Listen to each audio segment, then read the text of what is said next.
நான் குடும்பமா இந்த இடத்துல நிற்க முடியாது. எனக்காக ஜெபித்த சபையார் அனைவருக்கும், என் ஜீவனை கொடுத்த சபையாருக்கு நான் சாட்சி நிற்கிறேன். கர்த்தருடைய பரிசுத்தம் விடுவதாக. கர்த்தருக்கு ஸ்தோத்திரம்.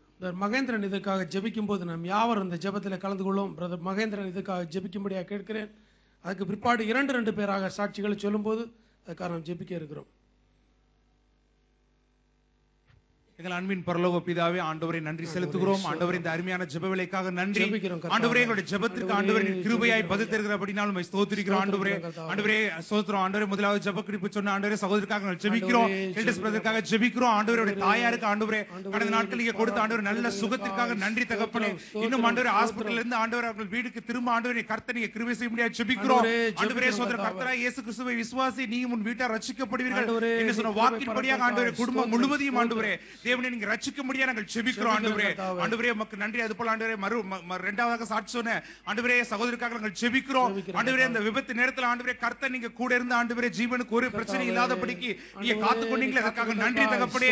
ஆண்டவரே நான் உன்னை விட்டு விலகுவதும் இல்லை, உன்னை கைவிடும் இல்லை சொன்ன வாக்கின்படி ஆண்டவரே நீ காத்த ஆண்டவரே கிருபைக்காக நன்றி செலுத்துகிறோம். ஆண்டவரே எல்லா விதமான இன்சூரன்ஸ் பணமும் கிடைக்க கிருபை செய்தீங்களே, அதற்காக நன்றி தகப்பனே. ஆண்டவரே சோதரம் அப்பா, அதுபோல ஆண்டவரே உம்மை நம்பி இருக்கிற ஒவ்வொரு பிள்ளைகளையும் ஆண்டவரே நீ பாதுகாத்துக் கொள்ள முடியாது ஜெபிக்கிறோம். ஆண்டவரே போக்கிலும் மரத்திலும் கரம் இருக்கும்படியா நாங்கள் ஜெபிக்கிறோம். ஆண்டவரே கர்த்தரை நம்பி இருக்கிற யாவரும் பாக்கியவான்கள் வாக்கின்படி ஆண்டவரே ஒவ்வொருவரையும் ஆசீர்வதிக்கும்படி நாங்கள் ஜெபிக்கிறோம். ஆண்டவரே உம்முடைய சமூகத்திலே தாழ்த்துகிறோம். இயேசுவின் நாமத்தில் வேண்டுகிறோம் நல்ல பிதாவே. ஆமென் ஆமென். நம்முடைய தேவன் தப்புவிக்கிறவர், ரட்சிக்கிறவர், விடுவிக்கிறவர். ஹல்லேலூயா. Price Lord. என்னோட பேர் ஜாஃப்ரி. நான் மார்ச் மாதம் வந்து விசிட் விசாவில் வந்திருந்தேன். ஸோ எனக்காக சபையார் எல்லாரும் ஜெபம் பண்ணுங்க ஜாப் கிடைக்கிறதுக்காகன்னு சொல்லியிருந்தப்போ எல்லாம் ஜெபம் பண்ணிங்க. அந்த ஜெபத்தை ஆண்டவர் கேட்டு எனக்கு நல்ல வேலை ஜெபலியில் கொடுத்துருக்காரு. இன்னொரு காரியம் என்னென்னா, நான் தங்கியிருக்கிறது அகாமடேஷன் வந்து ஜெபலியில். ஸோ என்னால் மண்டே சர்வீஸ் வர முடியாது. ஆனால் நான் வந்து வேலை கிடைக்கணும், ஆண்டவரே கிடைச்சா நான் சாட்சி சொல்கிறேன்னு சொல்லி நான் வந்து ஆண்டவர்கிட்ட நேர்ந்திருந்தேன். அப்போ மண்டே சர்வீஸ் வர முடியாது, எப்படி நான் சாட்சி சொல்கிறேன்னு சொல்லிட்டு ரொம்ப, ஏன்னா ஜெபலிலே அது வந்து நார்த்தில் கிடையாது, சவுத்தில் இருக்குது, ரொம்ப இன்டீரியரான ஒரு ஏரியா.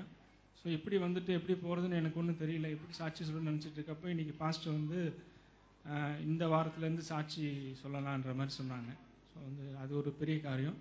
ஸோ ஆண்டவர் பெரிய காரியத்தை என்னோடய வாழ்க்கையில் செஞ்சுட்ருக்காரு, இனிமேல் செய்வார்னு விசுவாசிக்கிறேன். ஜெபம் பண்ண ஒவ்வொருத்தருக்கும் ஆண்டவருடைய நாமத்தால் நன்றி. கர்த்தருடைய நாமம் மகிமைப்படுவதாக. போன வாரம் சர்ச்சு முடிச்சுட்டு போயிட்டு இருக்கும்போது பையனுடைய ஒரு அதிர்ச்சியான செய்தி. போன வாரத்தில் பையன் பைக் ஆக்சிடென்ட் ஆகிட்டு இருக்குது. ஒரு வாரம் ஹாஸ்பிட்டலில் இருந்து வயிற்றில் லேசான அடியானதுனால இந்த பிளட்டு கிளாட்டான இருக்கிறதுனால அது லேப்ராஸ்கோப் டெஸ்டிங் மூலமாக எல்லாம் சரி பண்ணி இப்போ 2 நாளைக்கு முன்னால் டிஸ்சார்ஜ் ஆகிருக்கிறேன். இப்போ பையனுடைய எக்ஸாமும் வந்து அடுத்த வாரத்தில் 5ஆம் தேதி எக்ஸாம் வருது. அதுக்காக எங்களுடைய குடும்பத்துக்காகவும் பையன் வந்து சுகபலத்தோடு இருந்து எக்ஸாம் எழுதுக்காக கடைசி வருஷ படிப்பை முடிக்கிறதுக்காகவும் சபையாரனை ஜெபிக்குமாறு கேட்டுக்கொள்கிறேன். கர்த்தருடைய நாமம் மகிமைப்படுவது. இந்த காரியத்துக்காக நாம் யாவரும் ஜெபித்துக் கொண்டிருக்கும்போது செல்வகுமார் அஜ்மான் அவங்க ஜெபிக்கும்படியாக கேட்கிறேன். நாம் யாவரும் ஒருவர் ஜெபிக்கும் போது மற்றவர்களுக்காக நாமும் அதுக்காக அதனோடு சேர்ந்து கொள்வோம். ஸ்தோத்திரிக்கிற கர்த்தாவே, இந்த காலை வேளைக்காய் ஜெபிக்கிறோம். கர்த்தாவே, அந்த சகோதரன் சொன்ன ஜெபனப்பத்துக்காய் வருகிறோம். ஆண்டவரே அவருக்கு நல்ல வேலை தந்தீர், அதுக்காக நன்றி செலுத்துகிறோம். கர்த்தாவே, அது போல கர்த்தாவே அவருக்கு வேண்டின எல்லா காரியங்களையும் கர்த்தர் வாய்க்க செய்து அதற்காக நன்றி. ஆண்டவர் சகோதரிக்காய் சோத்திரம். அன்புடைய சகோதரி சொன்ன அந்த விண்ணப்பத்தினுடைய கருத்தில் ஒப்புக்கொள்ளணும். கர்த்தர் பொறுப்பெடுத்து நடத்தும்படி ஜெபிக்கிறோம். துதிக்க நம்ம மகிமையெல்லாம் நமக்கு சத இயேசு நாமத்தில் பிதாவே. ஆமென்.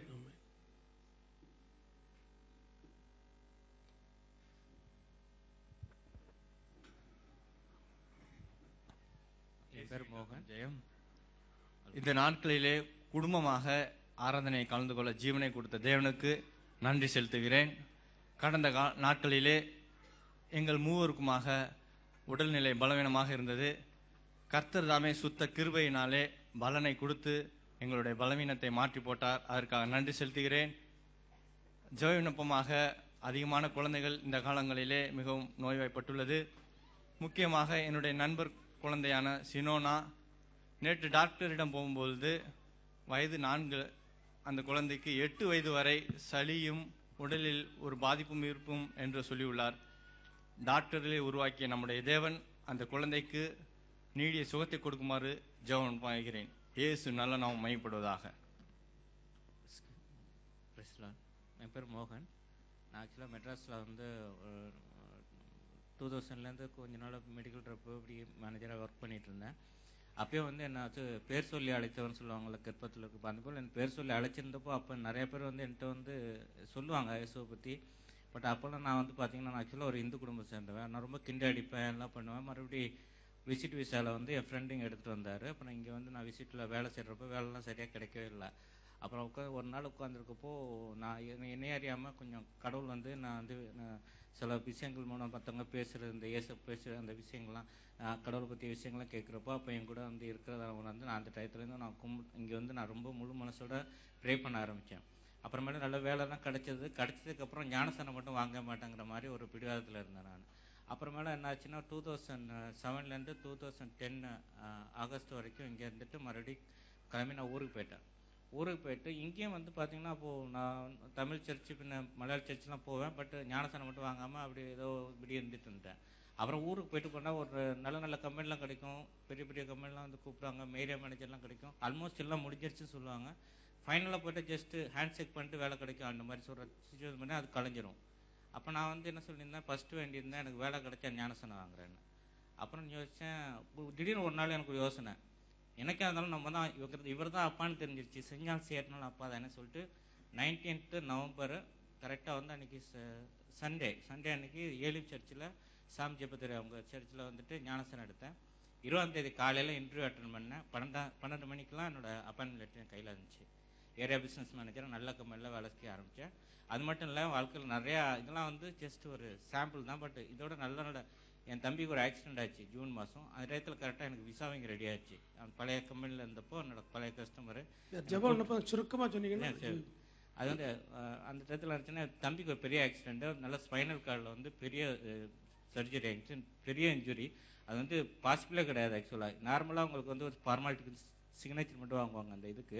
இதில் வந்து நிறைய மேட்டர்ஸ் எல்லாம் போட்டு அதை விட நிறையா மெடிக்கல் வந்து ப்ராக்டிக்கல் டிஃபிகல்ட்டி சர்ஜரிலாம் இருந்தது. அதுக்கான மறுபடியும் தம்பிகிட்டையும் வந்து நிறைய ஊழியக்காரங்களுக்கு ஃபோன் பண்ணி கொடுத்து அவனை ஜெபிக்க சொல்லிட்டு அப்புறம் வந்து அவனை சொல்ல சொன்னேன். உங்களை தவிர வேறு தேவர் இல்லைன்னு சொல்லி கும்பிட்டு சொன்னால் அவன் மறுபடியும் ப்ரே பண்ணான் அந்த கண்ணீரோட. அவன் ப்ரே சொல்ல இன்னைக்கு வந்து நல்லா இன்னைக்கு வந்து சர்ஜரி ஆகி நீ நல்லா குணமாக இருக்கிறாங்கிறது சந்தோஷம். சொல்லப்பட்ட காரியங்களுக்காக பிரதர் பிரான்சிஸ் அஜ்மான் அவங்க ஜெபிக்கும்படியாக கேட்கிறேன். இந்த 2 பேருடைய காரியங்களுக்காக அவர்கள் ஜெபிக்கும் போது ஒவ்வொருவரும் அதில் கலந்து கொள்ள முடியாது கேட்கிறேன்.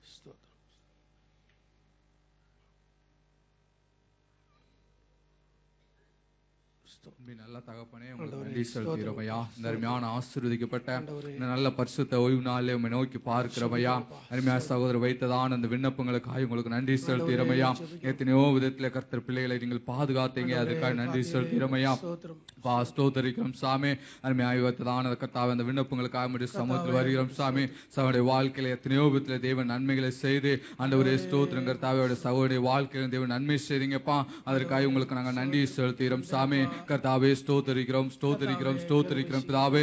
வேற ஒரு சகோதரர் வைத்ததான அந்த விண்ணப்பங்களுக்காக வருகிறோம் அப்பா. பிள்ளையுடைய எல்லா விண்ணப்பங்களும் தேவன் அங்கீகரித்து கர்த்தர் தாமே ஏற்ற வேலை தேவன் பதிலே கொடுக்கும்படியாக நாங்கள் செபிக்கிறோமையா. நீங்கள் தாமே பெரிய காரியங்களை செய்யுங்க. உங்களுடைய கருத்தில் எங்களை தாழ்த்தி வரும்னு ஒப்பு கொடுக்கிறோம். இயேசுவின் நாமத்தை ஜெபிக்கிறோம் நல்ல பிதாவே. ஆமென் ஆமென். குறிப்பாக தெளிவாக சொல்ல முடியாது கேட்கிறேன், என்ன விண்ணப்பத்துக்காக ஜெபம் பண்ணணும், அப்பதான் ஜெபிக்கிறவங்களுக்கு அது எளிதாக புரிந்து கொள்ள முடியும். அல்லேலூயா. கர்த்தருடைய பரிசுத்தம் மகிமையுள்ளதாக. கல்யாணம் முடிந்து 1 வருஷம் ஆகிறது. ஒய்ஃபுக்கு மார்ச் 26ஆம் தேதியிலே டெலிவரி டேட் கொடுத்திருந்தாங்க. அதுக்கு 2 வாரத்துக்கு முன்பாக ஆஸ்பத்திரியில் சொல்லும்போது இந்த வாரத்திலே டெலிவரி இருக்கும் என்று சொல்லியிருந்தார்கள். வீட்டில் எல்லாரும் அவளுடன் எதிர்பார்த்து கொண்டிருந்தார்கள். ஆனால் அந்த நாட்கள் முடிந்த போதும் டெலிவரி வரவில்லை. மறுபடியும் அடுத்த வாரத்திலே சென்று டாக்டர் இந்த வாரத்தில் இருக்கும் என்று சொல்லியிருந்தாங்களே, இன்னும் இல்லையே என்று சொல்லி போய் பார்க்கும்போது நீங்கள் 26ஆம் தேதி சொல்லியிருக்கிறதுனால் நீங்கள் 25ஆம் தேதி வந்து அட்மிட் ஆகிவிடுங்கள் என்று சொல்லியிருந்தார்கள். இவர்களும் 25ஆம் தேதி ஞாயிற்றுக்கிழமையிலே சர்ச் சர்வீஸ் முடித்து இவர்களும் ஆஸ்பத்திரியில் போய் அட்மிட் ஆனார்கள். மாலை நேரத்தில் அவர் அட்மிட் ஆகும் இன்னும் பிரசவம் இருக்கும்னு சொல்லியிருந்தார்கள். ஆனாலும் அந்த பிரசவம் தள்ளிக்கொண்டே போய்கொண்டிருந்தது.